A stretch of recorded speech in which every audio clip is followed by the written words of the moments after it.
Halo semuanya, kembali lagi bersama saya Benedikta Nyoman Putri. Jadi di sini saya akan kembali membahas soal-soal kimia. Soal-soal kimia yang akan saya bahas yaitu soal kimia kelas 11. Nah, adapun topik-topik soal yang akan saya bahas, yang pertama ada hidrokarbon, kemudian minyak bumi, termokimia, laju reaksi, kesetimbangan kimia, koloid, dan teori asam basa. Nah, untuk yang pertama yaitu soal-soal hidrokarbon.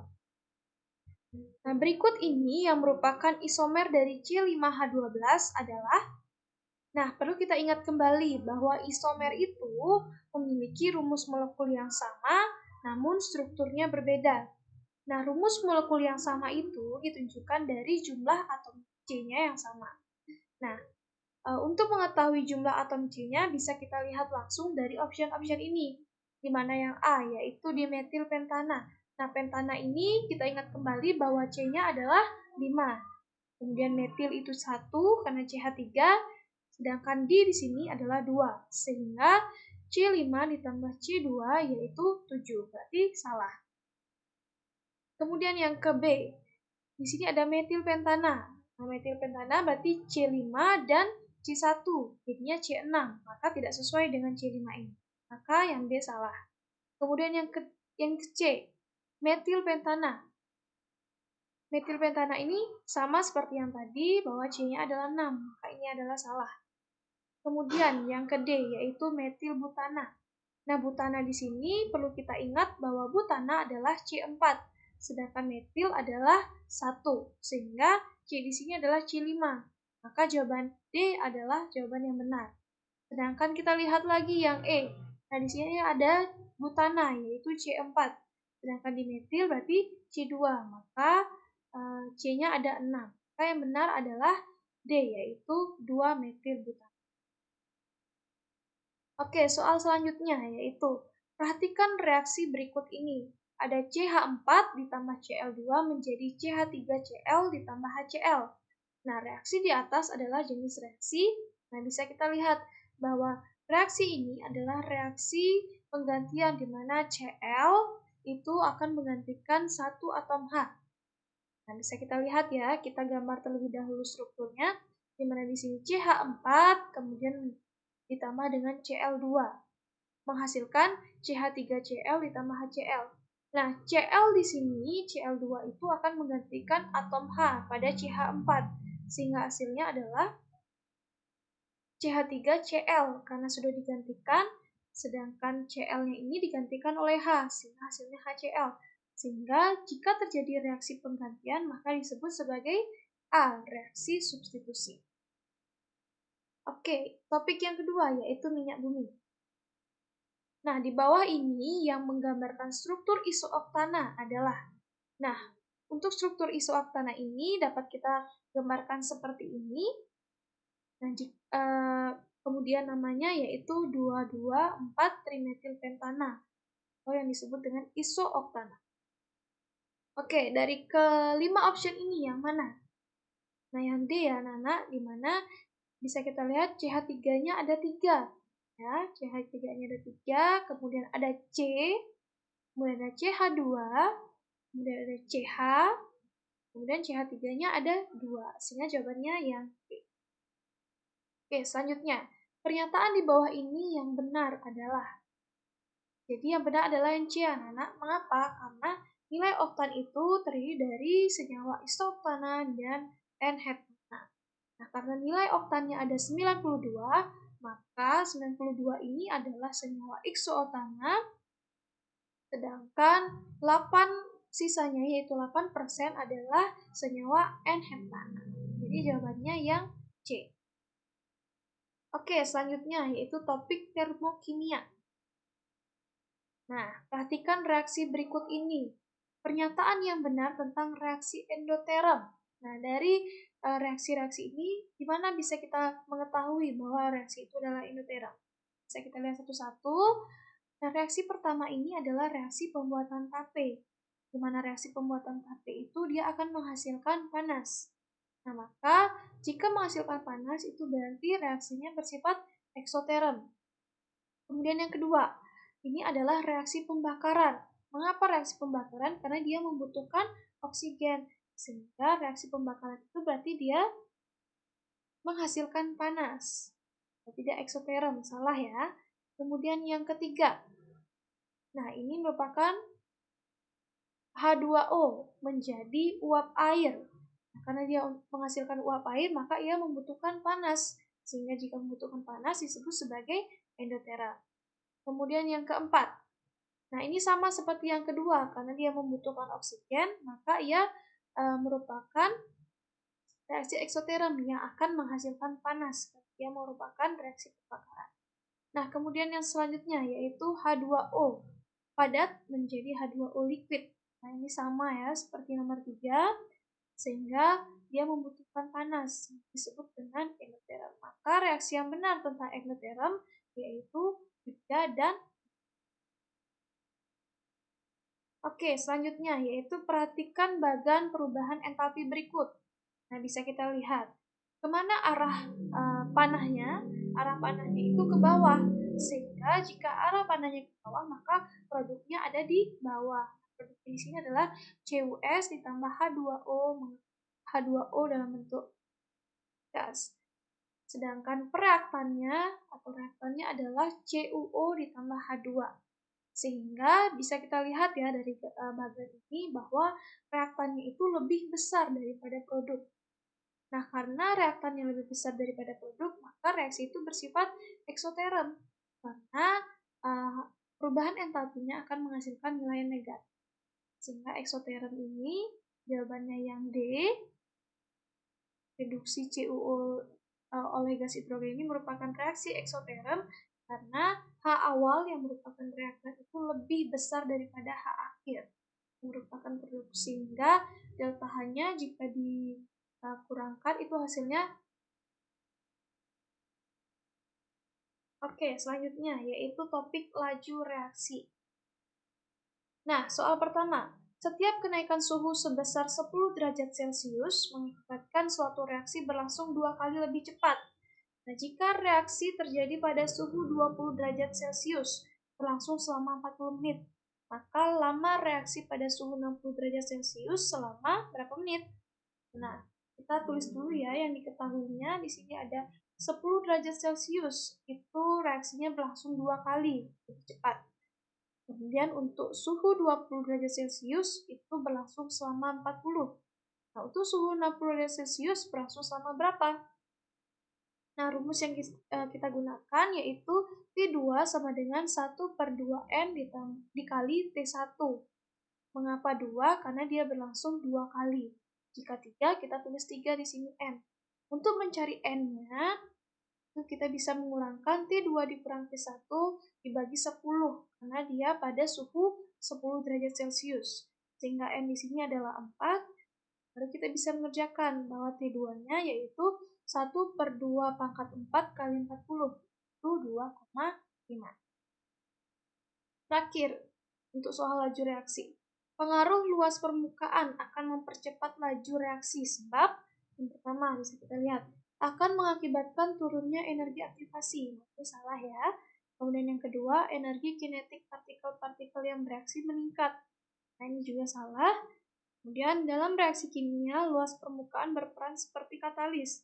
Nah, ini salah ya, karena kesimpulannya itu berbeda. Kemudian yang D, konsentrasi reaksi meningkat. Nah, ini jelas salah karena tidak ada hubungannya konsentrasi dengan luas permukaan. Yang terakhir, yang E ini adalah jawaban yang benar.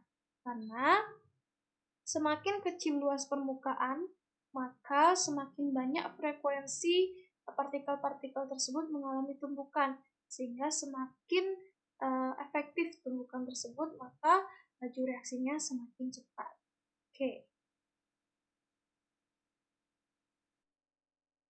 Oke, soal berikutnya yaitu topik keseimbangan kimia. Next. Nah, perhatikan grafik di bawah ini ya. Bisa kita lihat anak-anak grafiknya di mana ada hubungan antara konsentrasi dengan waktu. Nah, bisa kita lihat ya kecenderungannya di mana di sini ada 3 zat yaitu H2, NH3 dan N2 ya. Jadi, kecenderungannya di sini N2 itu mengalami penurunan konsentrasi. dan H2 juga mengalami penurunan konsentrasi. Sedangkan NH3 itu mengalami penambahan konsentrasi. Dengan demikian, jika suatu zat mengalami penurunan konsentrasi, maka ia disebut sebagai reaktan. Sedangkan jika zat mengalami kenaikan konsentrasi, maka dia disebut sebagai produk. Nah, bisa kita simpulkan seperti ini. Selanjutnya, dari grafik ini bisa kita tuliskan persamaan reaksinya ya. Jadi yang reaktan di sini adalah N2 dan H2, sedangkan produknya adalah NH3. Nah, dari grafik ini, pertanyaannya adalah, jika ditambahkan N2 pada menit ketiga, apa yang akan terjadi? Nah, N2 di sini adalah reaktan, sehingga jika suatu zat reaktan mengalami penambahan konsentrasi, maka ia akan bergeser ke arah produk. Produk di sini adalah NH3, sehingga jumlah produk NH3 akan bertambah. Maka jawabannya adalah C. Oke, selanjutnya. Diketahui profil reaksi kesetimbangan antara A, B, dan C pada suhu tertentu sebagai berikut. Ya, sama seperti tadi. Kecenderungannya di mana B dan C itu mengalami kenaikan konsentrasi, penambahan konsentrasi, sedangkan A itu mengalami penurunan konsentrasi. Nah, bisa kita simpulkan seperti ini, konsentrasi A berkurang, sedangkan konsentrasi B dan C bertambah. Nah, dari grafik ini bisa kita tulis persamaan umumnya. Nah, selanjutnya kita akan membuat MBS-nya dari persamaan reaksi itu. Di mana yang pertama, yaitu A. Nah, jumlah molar dari mula-mula reaktan yaitu 0,6. Nah, bisa kita tuliskan di sini. Sedangkan yang kedua yaitu B dan C, dia tidak mempunyai jumlah mol karena ia berupa produk, karena dia tidak akan bertambah pada mula-mula. Sehingga bisa kita tulis 0 dan 0. Kemudian bisa kita lihat dari grafik ini bahwa ia mengalami kesetimbangan karena zat-zat yang bereaksi ini tidak mengalami perubahan lagi. Sehingga jika tidak mengalami perubahan, maka ia disebut sebagai setimbang. Dengan demikian, apa yang bisa kita lihat? Yang bisa kita lihat yaitu datanya, data yang diperoleh. Di mana setimbang ini yang pertama, yaitu yang B. Jumlah molnya pada keadaan setimbang yaitu 0,4, kemudian C itu pada 0,3 dan A itu pada 0,2. Itu jumlah mol masing-masing zat pada keadaan setimbang. Kemudian kita cari B-nya. B-nya dapat kita cari dari ini, di mana reaktan ini akan mengalami pengurangan konsentrasi. Kemudian bisa kita cari 0,6 dikurangi berapa agar hasilnya 0,2. Jawabannya itu 0,4. Dan ini kemudian yang B. 0 dikurang berapa agar hasilnya 0,4? Ya 0,4. Kemudian sama seperti C juga. Nah, dari data yang dapat kita peroleh itu, koefisien yang digunakan untuk persamaan reaksi dapat kita ambil dari data bereaksi ini, di mana datanya itu 0,4, 0,4, dan 0,3. Sehingga perbandingannya yaitu 4, 4, 3. Nah, jawabannya yang itu A. Dan 4A menjadi 4B dan C. Selanjutnya itu soal koloid. Nah, perhatikan beberapa reaksi proses pembuatan koloid berikut ini. Contoh pembuatan koloid dengan cara kondensasi adalah, nah, koloid ini dapat dibuat dari larutan maupun suspensi. Nah, jika koloid dibuat dari larutan, maka ia disebut kondensasi. Sedangkan jika dibuat dari suspensi, maka dia disebut sebagai dispersi. Dengan demikian, cara gampangnya bisa kita lihat saja dari kelima pernyataan ini yang menggunakan larutan adalah 3 dan 4, sehingga jawabannya yaitu yang C ya. Mohon maaf, di sini 3 dan 4. Oke, selanjutnya yaitu perhatikan penerapan sifat koloid berikut ini. Sifat adsorpsi ditunjukkan oleh nomor. Oke, yang pertama, nyaringan asap pabrik dengan alat Cottrell merupakan elektroforesis ya, anak-anak. Kemudian yang kedua, pemutihan gula dengan karbon aktif merupakan adsorpsi. Kemudian penjernihan air dengan tawas, nah ini juga adsorpsi. Sorot lampu di malam hari berkabut, nah itu adalah efek tinggal. Dan cuci darah pada penderita gagal ginjal, disebut dialisis. Sehingga sifat adsorpsinya yaitu pada 2 dan 3. Oke, topik yang terakhir yaitu teori asam basa. Senyawa amfoter adalah senyawa yang dapat bersifat asam sekaligus basa. Nah, benarkah air itu merupakan amfoter? Tunjukkan dengan reaksi. Nah, jadi benar ya anak-anak bahwa air itu bersifat amfoter. Mengapa? Bisa kita lihat di sini. Nah, menurut teori Bronsted-Lowry bahwa asam itu dapat mendonorkan proton atau H+, sedangkan basa itu menerima proton, sehingga asam itu kaya akan hidrogen, sehingga dia dapat mendonorkan protonnya, sedangkan basa itu miskin akan hidrogen, sehingga dia dapat menerima hidrogen. Dengan demikian, H2O ini dapat bersifat asam, ditunjukkan karena dia dapat mendonorkan H+-nya, bisa kita lihat. Wah, H2 ini lebih kaya akan hidrogen dibandingkan dengan OH-, sehingga H2O ini bersifat asam dan pasangannya itu basa konjugasi OH-. Kemudian H2O dapat bersifat basa karena dia menerima H+, karena dia miskin akan hidrogen. Dengan demikian, H2O ini bersifat basa karena miskin oksigen dan pasangannya yaitu basa konjugasi, dia lebih besar hidrogennya, dengan demikian dia adalah asam konjugasi. Oke, yang terakhir. Perhatikan reaksi asam basa menurut Bronsted-Lowry berikut. HSO4- tambah. Nah, perhatikan reaksi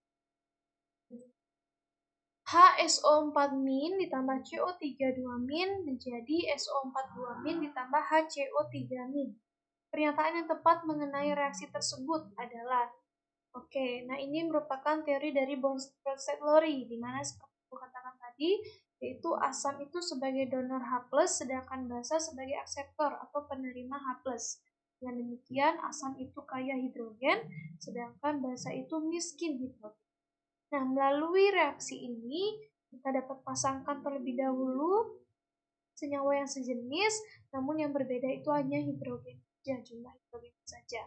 Di mana HSO4 dipasangkan dengan SO42-, CO32- dipasangkan dengan HCO3-.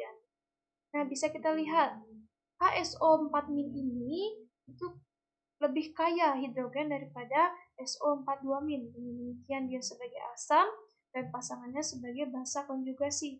Sedangkan CO32- itu dia basa karena dia miskin akan hidrogen. Yang lebih banyak hidrogennya adalah yang ini, sehingga CO3- itu sebagai basa dan pasangannya yaitu HCO3- itu sebagai asam konjugasi. Dengan demikian, bisa kita simpulkan. Yang pertama, HCO3- ini merupakan basa konjugasi. Apakah benar? Salah ya, jadi basa konjugasinya adalah SO42-. Yang kedua, SO42- merupakan asam konjugasi. Salah ya juga. Kemudian yang ketiga, CO32- bersifat basa karena menerima hidrogen. CO32- bersifat basa karena menerima hidrogen. Dia tidak menerima hidrogen ya. Kemudian HSO4- bersifat basa karena dia mendonorkan hidrogen. HSO4 bersifat basa, salah. Kemudian HSO4- dan CO3- merupakan pasangan konjugasi. HSO4- dan CO3-. Salah ya. Jadi jawabannya adalah yang C tadi ya. Maaf, yang C jawabannya. Oke. Baik, sekian pembahasan soal kimia kelas 11. Mohon maaf apabila ada kesalahan. Jika ada yang ingin ditambahkan, saya persilakan. Sekian dari saya, terima kasih.